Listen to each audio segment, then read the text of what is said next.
बॉलीवुड यानी मुंबई यानी सपनों का शहर, और जहां सपने पूरे भी होते हैं और टूटते भी हैं।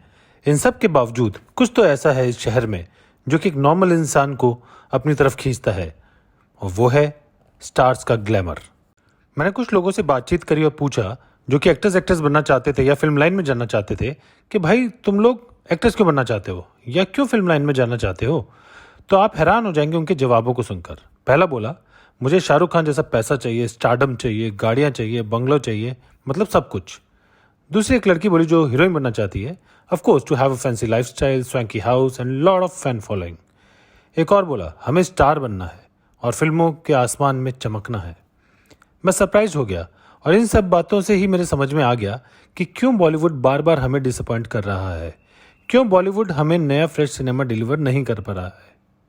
मेरा नाम है अंकुश और आज मैं अपने चैनल बॉली फ्राइडे से सिनेमा के ऊपर बात कर रहा हूँ। पर I believe in one world one cinema, because cinema वो जरिया है जो अपने एक्सप्रेशन से दुनिया की मानसिकता को चेंज कर सकता है। सो प्लीज़ मेरे चैनल को सब्सक्राइब कर लीजिएगा। It will give me more boost like the last video to deliver better and better content. हाँ, तो मैं आपको सिनेमा स्टूडेंट्स के बारे में बता रहा था। Can you tell me what answer I was expecting and why I was so shocked उनके ये आंसर सुनने के बाद। मैं सोच रहा था कि ये नई जनरेशन के बच्चे फ्रेश सोच वाले हैं तो कहेंगे बॉलीवुड में चेंज लाना चाहता हूँ, मैं अच्छा सिनेमा बनाना चाहता हूँ या मैं एक अच्छा एक्टर बनना चाहता हूँ।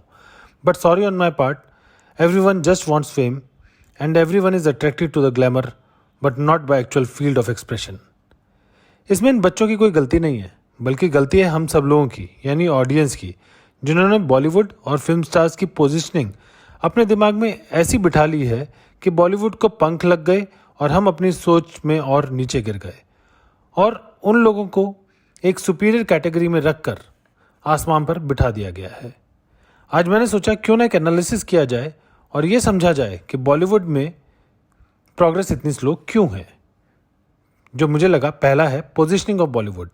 75 साल के इतिहास में 1970 के बाद जब कमर्शियल सिनेमा ने अपनी पेस पकड़ी, तब से मेथड सिनेमा तो जैसे कहीं पीछे ही छूट गया और जन्म हुआ नए बॉलीवुड का, जो कि एक मेल डोमिनेटिंग इंडस्ट्री थी, सुपरस्टार्स का। और अमिताभ बच्चन और एक्शन सिनेमा के साथ बॉलीवुड की इमेज ही एक कमर्शियल सिनेमा की बन के रह गई। ये सब एक लार्जर देन लाइफ इमेज के साथ एक अलग ही जोन में चले गए और इनकी पोजीशनिंग ऐसी बन गई कि फैंस के लिए ये भगवान से बढ़कर हो गए, क्योंकि वो रील को रियल समझने की गलती कर बैठे। तो फिर क्या हुआ, बस भगवान की गलतियां थोड़ी होती हैं। तो जब स्टार्स की इतनी स्ट्रांग माइंड पोजीशनिंग हो गई तो फिल्म मेकर्स कहानी से ज़्यादा स्टार की इमेज को एनकैश करने लगे और धीरे धीरे क्वालिटी और डिटोरेट होने लगी। जो दूसरी चीज़ है वो है टेकन फॉर ग्रांटेड अप्रोच। इस चीज़ में जो सबसे बड़ी गलती है वो वापस हम लोगों की ही है, यानी ऑडियंस और जनता की। मैंने देखा कि मलयालम फिल्म ऑडियंस एक ऐसी ब्रूटल ऑडियंस है जो खराब फिल्मों को मौका ही नहीं देती या फिर बढ़ावा नहीं देती, जबकि हम हिंदी ऑडियंस चूतिया बनते आए हैं और चूतिया बनाने वालों को बार बार मौका भी दिया है। अब हाल ही में रिलीज हुई राधे का एग्जाम्पल ले लो। इस मूवी को जितना ट्रोल किया गया है, मुझे नहीं लगता लास्ट 1 साल में किसी भी मूवी को किया गया होगा। पर अब आप साथ में स्टार पावर को भी देख लो। ट्रोल तभी हुआ ना जब लोगों ने पिक्चर देखी। लोगों को पहले दिन ही सोशल मीडिया के थ्रू मालूम पड़ गया था कि ये कचरा फिल्म है, फिर भी देखी, और जब अगली पिक्चर आएगी तो फिर देखेंगे और फिर गालियां देंगे। तो भाई सलमान कांट एक्ट, ये तो हम सब जानते हैं, फिर क्यों बाला रप्पा पाना है। अब ऐसे तो नहीं चलेगा ना कि खाजा खाना भी है और रखना भी है। बस ऑडियंस की इसी अप्रोच को फिल्म मेकर्स इनकैश करते हैं और इसी चीज़ का फ़ायदा उठाते हैं और बार बार हमारे प्लेट में वही जली हुई रोटी परोस देते हैं। जो तीसरी चीज़ है वो है hero is bigger than script. मैंने कहीं पढ़ा था और अब तो जनता जानती है कि बॉलीवुड का फिल्म मेकिंग प्रोसेस बहुत ही अजीब सा है। बड़ा producer will sign up star first and then look for script. अरे भाई, ये क्या बात हुई, दुकान पहले से ले ली एक पॉश एरिया में, अब सोचेंगे कि रेस्टोरेंट खोलना है या किराने की दुकान। मतलब cinema is about telling stories, not telling hero is super hero. जब कभी हीरो का कद कहानी से ऊपर हो जाए तो समझ लो हो गया पिक्चर का बेड़ा गर्क। I am really happy to see contribution of regional cinema like Malayalam people who first works on script and that too which can connect with the audience and then they finalize actors, not stars. Actors की चमक हमेशा बरकरार रहती है, सितारे तो सिर्फ उगते हैं रात को दिन में तो उनकी भी रात होती है। अब जो चौथा कारण है वो है स्टार किड्स एंड नेपोटिज्म। ये टॉपिक लास्ट ईयर का सबसे हॉटेस्ट ट्रेंडिंग टॉपिक था और इसके ऊपर मैंने भी एक वीडियो बनाया था एसएसआर की डेथ के बाद, जिसमें मैंने साफ साफ ये कहा था कि बाप अपने बच्चों को प्रमोट करे और उसमें कोई गलत नहीं है। गलत उसमें है कि अगर उसके बच्चे नालायक हैं और उनमें टैलेंट नहीं है और एक दो बार मौका देने के बाद भी वो फेल होते जा रहे हैं, तो उसके बाद जो बाप है यानी सुपरस्टार अपने रुतबे या कनेक्शन को लीवरेज करते हुए किसी दूसरे राइजिंग स्टार के करियर के साथ खिलवाड़ करे, मतलब वो तो बहुत गलत है। ऐसी सिचुएशन में मैं तो ये कहूँगा कि जनता को डंडा उठाना चाहिए और झंडा गाड़ कर उस बच्चे और उसके बाप को पूरी तरीके से बॉयकॉट कर देना चाहिए। राजा का बेटा राजा नहीं बनेगा, राजा वही बनेगा जो हकदार होगा। इस चीज़ के लिए क्या किया जा सकता है? जनता अगर common platform, social media platform से अपनी वॉइस को रेज करे, या मैं कहता हूँ चुपचाप रहे और पिक्चर को देखे ही ना, बात वहीं खत्म, सिंपल पीरियड। जो एक अगला कारण है बॉलीवुड फेलियर का, वो है फियर ऑफ फेलियर। अब आप बताइए, क्या आप चाहेंगे कि आप सक्सेस की पीक पर बैठे हो और कोई आपको कुछ ऐसा करने को कहे जिससे आपके गिरने के चांसेस हो, तो क्या आप वो करोगे? नहीं, क्योंकि आप रिस्क नहीं लेना चाहोगे। ऐसा नहीं है कि बॉलीवुड में अच्छे फिल्म मेकर्स नहीं हैं, पर वो अपने कंफर्ट जोन से बाहर नहीं आना चाहते और उसको पकड़ के बैठे हैं, एक ही तरीके के सिनेमा को बनाना चाहते हैं। अब आप इम्तियाज़ अली को लीजिए, वो रोमांस और सड़क से ही प्यार है उनको, वो उससे बाहर ही नहीं निकलते। संजय लीला भंसाली अपने कलरफुल पीरियोडिक ड्रामा से बाहर नहीं आते। यशराज अपने स्टार कल्चर से कभी बाहर नहीं निकल पाएंगे। कबीर खान जैसे डायरेक्टर प्रोड्यूसर, वो सलमान खान को नहीं छोड़ेंगे। अब ऐसे तो नहीं चलेगा ना कि अगर आप अच्छे फिल्म मेकर हो और अच्छी फिल्में बना सकते हो तो आप कुछ नया ट्राई करो, कुछ नए शेड्स दिखाओ, नए तरीके दिखाओ।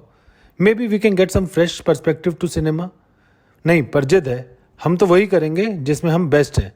तो और जब आदमी ऐसा सोच लेता है और जब वो किसी चीज़ में बेस्ट होता है और अपने आप को ग्रो करना छोड़ देता है, तो उसकी ग्रोथ रुक जाती है और जब उसके साथ रुकती है पूरी इंडस्ट्री की ग्रोथ।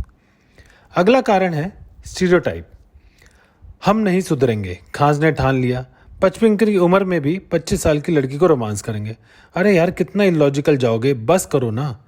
माना कि स्टार्स को वीएफएक्स के साथ आप अपने गाल चमका लोगे, सुंदर दिख जाओगे, और पर वही घिसे पिटे रोल करोगे।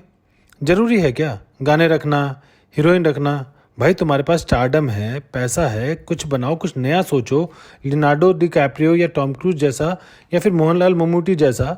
जब तक 50 साल वाले 25 साल वाली के साथ नाचेंगे, बॉलीवुड के क्वालिटी कंट्रोल कभी नहीं सुधरेगा।